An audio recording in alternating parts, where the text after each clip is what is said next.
दोस्तों, जब भी कभी जीवन में शादी या रिलेशनशिप के बारे में चर्चा होती है तो कुंडली में शुक्र ग्रह का बड़ा महत्वपूर्ण रोल होता है। उसे कभी निग्लेक्ट नहीं करना चाहिए। उसको माइन्यूटली कैसे देखा जाता है, आइए इस चार्ट के माध्यम से आपको समझाता हूं। ये एक सज्जन की जन्म कुंडली है, वृश्चिक लगन की।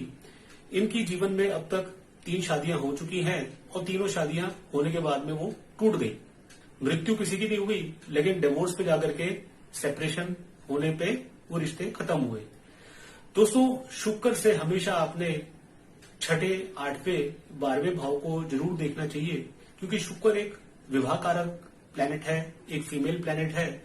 और फीमेल प्लैनेट होने के नाते आपके जीवन में जो आपकी फीमेल कंपेनियन है, पार्टनर है, उसके साथ में आपका व्यवहार कैसा रहेगा, कितनी जीवन में हार्मनी रहेगी, कितनी शांति रहेगी और कितना उस रिश्ते से आपको सुख मिलेगा, वो शुक्र के रोल पे ही निर्धारित होता है।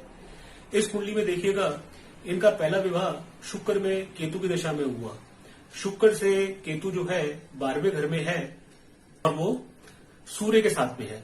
शुक्र केतु की दशा में विवाह हो गया। अब जैसे ही वो दशा बदली, महादशा सूर्य की आई, उसके आते साथ ही जीवन में कलेश और तनाव शुरू हो गए।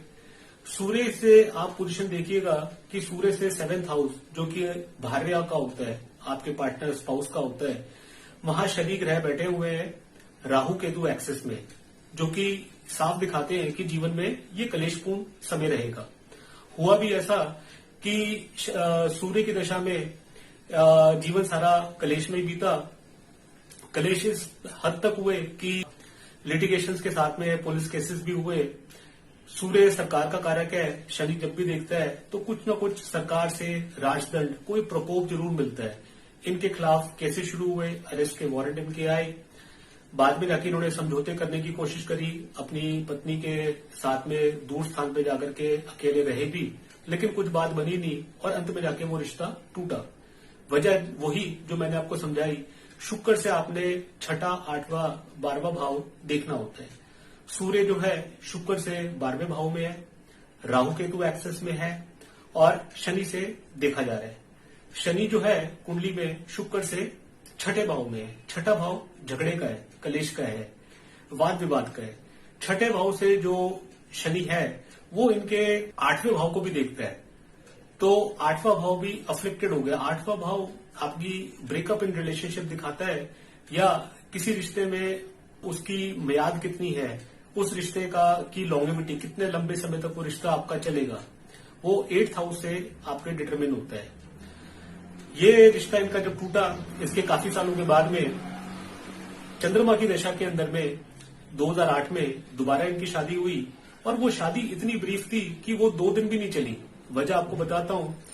चंद्रमा लगन में बैठा है, 7th भाव को देखता है, तो विवाह कराने के लिए पोटेंशियल है। कुंडली के अंदर में जो चंद्रमा है वो नीच राशि का है। शनि 5th भाव में है और 7th हाउस को देखता है, तो इसलिए वो शादी हुई। लेकिन शनि की जैसे पोजीशन मैंने अभी शुक्र से आपको समझाई, तो उस वजह से ये शादी 2 दिन भी नहीं चली और दोबारा ये रिश्ता टूटा। अब तीसरी बारी की जो बात थी, वो इनका एक कोहैबिटेशन हुआ अपने से 15 साल छोटी लड़की के साथ में, जो कि डिवोर्सी भी है और उसके पास में एक बच्चा भी है।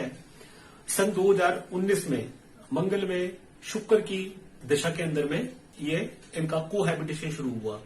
कोहैबिटेशन का मतलब कि बिना लीगल मैरिज के जब आदमी और औरत इकट्ठे साथ में रहते हैं एज अ पति पत्नी, तो उसको कोहैबिटेशन कहते हैं, यानी कि लिव इन रिलेशनशिप। ये लिव इन रिलेशनशिप भी कोई साल भर भी नहीं चल पाई, 8-9 महीने के अंदर में ये रिश्ता भी खत्म हुआ, क्योंकि मंगल के अंदर शुक्र की जो अंतर्दशा थी, शुक्र 12वें घर का स्वामी है और 7th भाव का भी स्वामी है, बुध के साथ में है, तो उसने जो 12वां घर का काम था, यानी कि बेडरूम रोमांस का, रिलेशनशिप फॉर्म होने का, वो तो उसने करवाया, लेकिन साथ ही साथ में उसने वो रिश्ता भी तोड़वा दिया। ये चीज अब आप नमांश कुंडली में देखेंगे तो वहां पे भी आप पाएंगे कि वहां पे जो शनि है वो 8th हाउस में है, चंद्रमा के साथ में है, 12th लॉर्ड के साथ में, तो वो पोटेंशियल रखता है कि ये वैवाहिक जीवन इनका सुखी रहेगा नहीं और ना शादी चल पाएगी, ना संतान हो पाएगी। शनि 5th हाउस में, राहु केतु एक्सेस में आने की वजह से, सूर्य से देखे जाने की वजह से इनको आज तक किसी भी शादी से कोई संतान प्राप्त नहीं हुई। नवांश कुंडली में भी जब आप देखेंगे तो जो शनि का रोल है वो 5th हाउस में बैठे शुक्र को देखता है, जिससे ये बात पूरी तरीके से कंफर्म हो जाती है कि ना तो शादी चलेगी और ना औलाद का सुख इन्हें मिलेगा।